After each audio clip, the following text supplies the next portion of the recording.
Claim है कि मैं बहुत चंगा वा।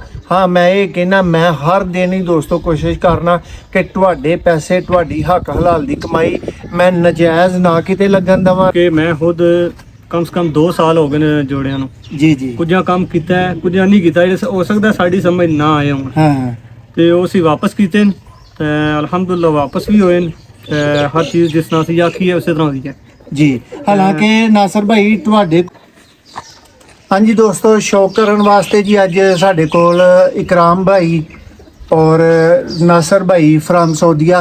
दोस्तों दोनों भाई सऊदी अरब शौक करते हैं। इकराम भाई का तलक उस्ताद सलाउद्दीन शहरिया पार्टी के नाल है दोस्तों, जेड़े कि बड़े नामवर उस्ताद ने और सियालकोट च बड़ा बड़ा चैंपियन और बड़ा बड़ा टॉप क्लास का रिजल्ट दे चुके ने। तो दोस्तों अज मेन गल ये पिछवानी है कि भला इकराम भाई कोई इंज दा चैनल भी है पाकिस्तान दे विच भला कि खरीदे कबूतर तुहाडे घर जाके 2 साल तक तुहानू गारंटी होए कि ना कामयाब होए ना अच्छा रिजल्ट होया तो भाई सानू वापस करियो। सुनिया नहीं आई तेरे तो इस जी। तरह होया होवे, लेकिन जेडे जोड़े खड़े सन एक जोड़ा नहीं सानू समझ नहीं आ रहा। एक भाई बच्चे एक दे बाहर डिग रहे सन, बिल्कुल। एक दा कह रहे हैं कि प्रवास की कमी है। ठीक है ते नासर भाई जरा नासर भाई ना गल कराओ।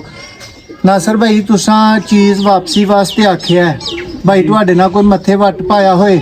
ਨਹੀਂ ਭਾਈ ਬਿਲਕੁਲ ਨਹੀਂ जी की किया तुहानू? ਤੁਸੀਂ ਆਖੇ ਤੁਹਾਡੀ ਚੀਜ਼ ਨਹੀਂ ਇਹ ਸਾਡੀ ਚੀਜ਼ ਹੈ जी ਤੇ ਤੁਸੀਂ ਇਹ ਵਾਪਸ ਲੈ ਆਓ। ते भाई कोई मुश्किल प्रॉब्लम तो नहीं वीरां नू होई?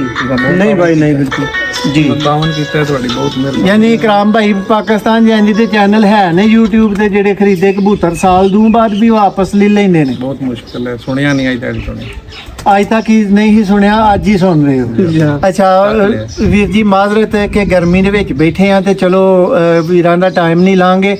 इकराम भाई शौक कीता है, बाहर भी शौक करदे हो, अच्छे उस्ताद दे शागिर्द हो, अच्छी पार्टी है ते भाई कोल अज आए हो ते भाई कोई शौक दा मजा आया वीर नू? बहुत मजा आया, बहुत अच्छा होया। कोई मुख्तलिफ नस्लां दे कबूतर वेखण नू मिले ने? सारी नस्लां तकरीबन तकियां ते अच्छा लग्या, अच्छे कबूतर माशाअल्लाह तुहाडे। जी बहुत शुक्रिया। नासर भाई तुसी की मेरे वेखण वाले भरावां नू कहना चाहोगे कि वो मेरे ते इतमाद करके चीज़ लै सकदे ने इन्नी गल दे उत्ते कि यार साल नू भी तुहाडी चीज़ च फाल्ट आए ते जिम्मेदार मैं वां? ਜੀ ਬਿਲਕੁਲ ਲੈ ਸਕਦੇ ਨੇ ਕਿਉਂਕਿ ਮੈਂ ਖੁਦ ਕਮ ਸੇ ਕਮ 2 ਸਾਲ ਹੋ ਗਏ ਨੇ ਜੋੜਿਆਂ ਨੂੰ। जी जी ਕੁਝਾਂ ਕੰਮ ਕੀਤਾ ਹੈ ਕੁਝਾਂ ਨਹੀਂ ਕੀਤਾ। ਜਿਹੜੇ ਹੋ ਸਕਦਾ ਸਾਡੀ ਸਮਝ ਨਾ ਆਏ ਹੋਣ हाँ हाँ ਤੇ ਉਹ ਅਸੀਂ ਵਾਪਸ ਕੀਤੇ ਨੇ ਤੇ ਅਲਹਮਦੁਲਿਲਾ ਵਾਪਸ ਵੀ ਹੋਏ ਨੇ ਤੇ ਹਰ ਚੀਜ਼ ਜਿਸ ਤਰ੍ਹਾਂ ਅਸੀਂ ਆਖੀ ਹੈ ਉਸੇ ਤਰ੍ਹਾਂ ਦੀ ਹੈ। जी। हालांकि नासर भाई तुहाडे कोल बच्चियां ने इन्हां दे जोड़ियां ने बच्चियां ने 7-7 बजे तक दा रिजल्ट भी दिता है, जी, बिल्कुल। जेड़े दूसरे गए ने कप्पां च भी पए ने। जी। ठीक है ते तुसी राजी भी होए हो? जी, बिल्कुल। उन्हां जोड़ियां दी भाई गल वखरी है, लेकिन जिन्हां ने भी भाई तुहानू मुतमिन नहीं कीता असां वो वापस ले लेने तुहाडे कोलों। ਜੀ ਬਿਲਕੁਲ ਆ ਗਏ ਭਾਈ।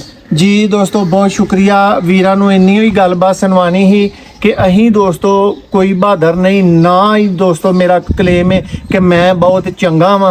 हाँ मैं ये कहना मैं हर दिन ही दोस्तों कोशिश करना कि तुहाडे पैसे तुहाडी हक हलाल दी कमाई मैं नजायज़ ना किते लगन देवां, नजायज़ तुहाडी ना जाए, तुहानू तुहाडे लगे पैसे चुभन ना, तकलीफ ना देन। तुहानू पता लगे कि यार इंज दे बंदे है ने कि जे चीज़ खरीदांगे ना समझ दे विच आएगी साडी दे विच साल नू दू नू भी कॉल करांगे ते मोहसन भाई अद्धी ज़बान दे नाल कहणगे कि यार कोई मसला नहीं है, तेरा मसला नहीं ये मेरा मसला है, लै वो वापस होइएगी। और गारंटी वाली चीज़ वास्ते 03006279 180। बहुत शुक्रिया।